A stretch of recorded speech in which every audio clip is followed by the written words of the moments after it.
বেগম সাহেবা, আপনার সাথে আমার কিছু কথা আছে। বলো, সাথীর নিয়ে। কি হয়েছে? কি আলামিনের সাথে সাথীর মেলামেশা আমার ভালো লাগে না। কি আলামিনের এত বড় সাহস! রাইতে আমি ওর বাড়ি থেকে বের করব। দোষ আলামিনের না, আপনার মেয়ের। চুপ, একদম চুপ। আপনি চুপ করেন। বছরের পর বছর ধরে আমি আর আমার ছেলে আপনাদের সেবা দিতেছি। কোনোদিন একটা পয়সা বেতন দিচ্ছেন নাকি কোনোদিন একটা পয়সা দাবি করছি? এখন শুধিয়ে বলে যা আছে সব। বেগম সাহেবা, আপনি আমার কথাটা একটু মন দিয়ে শুনে। আমার বোন পুত কাতার থাকে, তার সাথে আমার কথা হয়েছে। আপনি টাকা জোগাড় করেন, আলামিনটা আপনি বিদেশ পাঠায় দেন। আর এসব কথা আমি সাহেবের বলা যাবে না। আমি এত টাকা কোথায় পাবো? টাকা তো আছে আপনার কাছে, আছে না?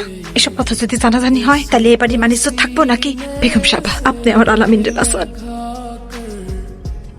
এখান থেকে যাও না কেন? তোমার আমার মাঝখানে বিস্তর ফারাক। লেজরে জীবনে মিশ খাবেন। আমার মা তোমাদের বাড়িতে বান্দির কাম করে, আর আমি বান্দির পুত। এতে আমার কোনো সমস্যা নাই, আমি তোমাকে ভালোবাসি ব্যাস। আমার সমস্যা আছে। এখন যাও এখান থেকে। সাথে উপরে আয়। কি মা? ওই হারামজাদি, পুকুর ঘাটে কি? আজকে তোর আমি মাইরাই ফেলবো। ওই হারামজাদি বদমাশ মেয়ে, আজকে তোর আমি মাইরাই ফেলবো। আরে শয়তান!